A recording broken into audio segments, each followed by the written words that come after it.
I've always been quite reserved with my car choices, even though, we were doing okay financially. But I thought, right, I was playing for Liverpool, I was playing for England. I thought, I can make the step up now. I'm worthy. I bought an Aston Martin, and I think I was only on like 3 or 4 days driving it.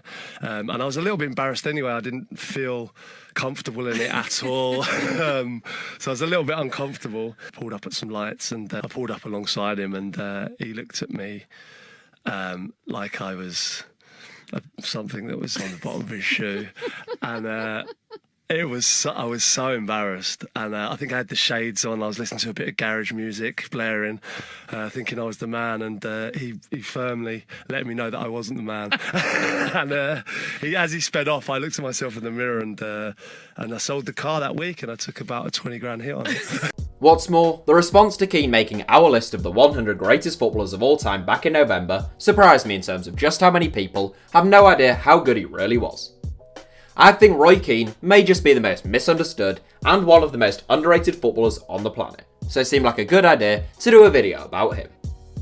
When most people think of Roy Keane, I suspect the first thing that comes to mind is his arguments in the tunnel with Patrick Vieira, his shocking tackle on Erling Haaland, or his grumbling and unflattering assessments of players and teams as a pundit on ITV Sport.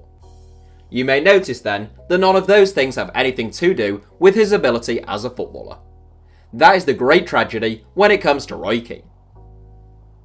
Gary Neville recently said of his former captain that he was the best player on the pitch most weeks, and that wasn't mere hyperbole. I'm sure none of you need reminding, but I will do anyway for emphasis, of the fact that Paul Scholes and Ryan Giggs were in the Manchester United team for the entire time that Gary Neville was, along with the likes of Cristiano Ronaldo, Wayne Rooney, Eric Cantona, Peter Schmeichel, and more at various other times.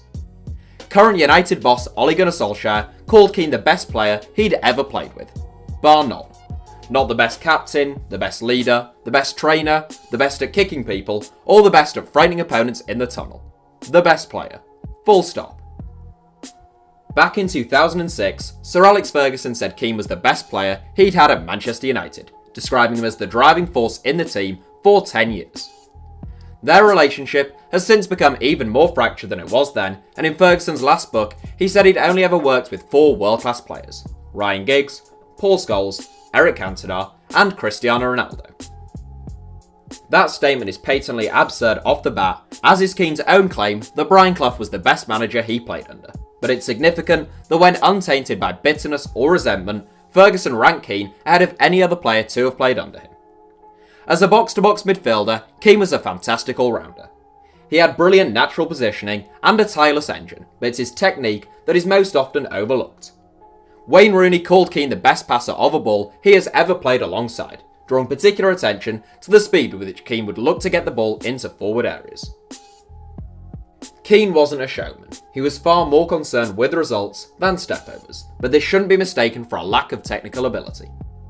We often say that the mark of a truly great footballer is how few touches they require. A player who can do in 2 touches what most take 3 or 4 to do is invaluable to a team, because those split seconds can completely alter the dimensions of a game. It is that ability that made and makes players like Zinedine Zidane and Sergio Busquets so special, and Roy Keane had it in abundance. There is a common misconception that Keane was just a midfield enforcer who would then relay possession up to a Giggs or a Scholes with simple sideways passes. This couldn't really be any further from the truth.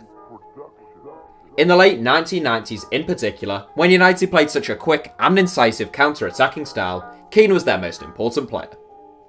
His accurate and penetrative balls into the likes of Cole, York and Solskjaer was such a potent weapon, as was his willingness to break lines with his purposeful forward runs. In his most prolific season, he even chipped in with 12 goals himself. Following a hip operation in 2002, Keane dropped a little deeper. The runs in behind became less frequent, but the passing remained purposeful and precise. His willingness to do a lot of the dirty work and sit in afforded Paul Scholes a crucial degree of freedom in the United midfield, with Scholes hitting as many as 20 goals in a single season, before retreating into a deeper role himself as the years went on. While Rooney called Keane the best passer that he played with, Darren Fletcher said he had the best first touch. Once again, Fletcher is a man who played alongside the likes of Scholes, Van Nistelrooy, Van Persie and Berbatov at Old Trafford, so there was no lack of choice in the first touch department. Keane was fantastic at retaining possession though, even when he was surrounded or trying to escape from the tightest of situations. United players felt as though they could feed him the ball under any circumstances and he wouldn't surrender possession. Keane made the PFA Team of the Year 5 times, as well as the PFA Team of the Century. Having been named as Nottingham Forest Player of the Year in his final season with the club, he was named as Manchester United's Player of the Year in 1999 and in 2000.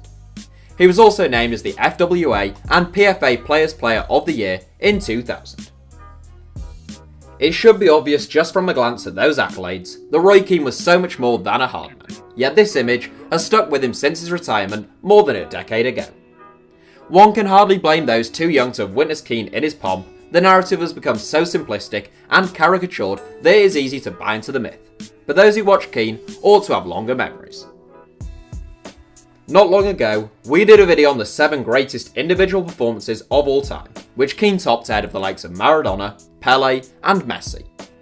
That performance was the second leg of the 1999 Champions League semi-final against Juventus, and I stand by my decision.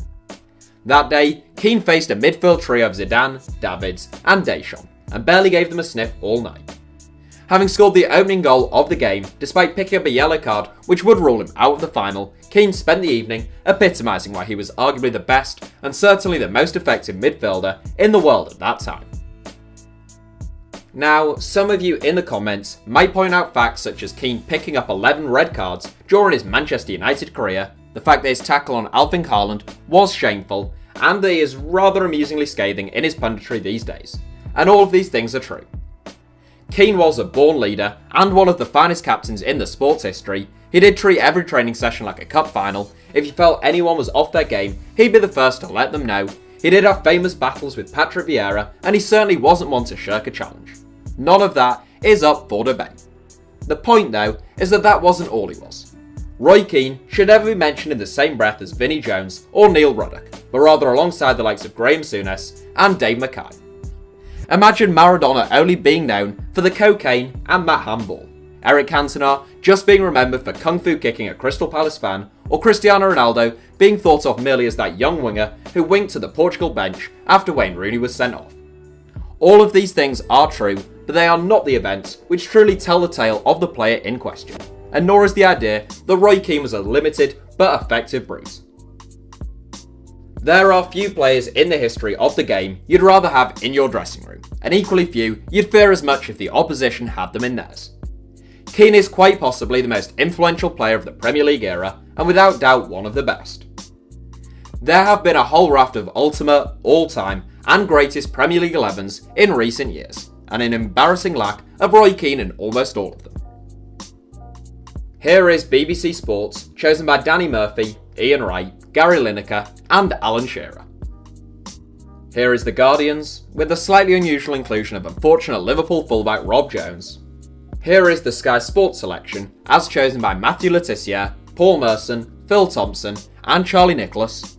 Here is Graham Souness' selection in The Times last year, which featured a couple of current Man City midfielders. Here is a TalkSport Listeners 11, which appears to have just one centre-back and Alan Shearer as a left winger. Here is Tony Gales for Sky Sports. We could go on, but you get the gist. Of course, there have been many great central midfielders during the Premier League era, but whilst the argument is so often between Gerrard, Lampard and Scholes, the truth is, Keane was more influential than all three. In fact, he's probably the most important player since the Premier League's inception in 1992, and it ought to be a question of who partners him in any such selection. One of the only greatest Premier League 11s I've seen that does include Keane is that of Brendan Rodgers, which is a pretty good effort I'd say, and somewhat amusingly, features no Steven Gerrard, or any Liverpool players for that matter. For the record, this would be my 11.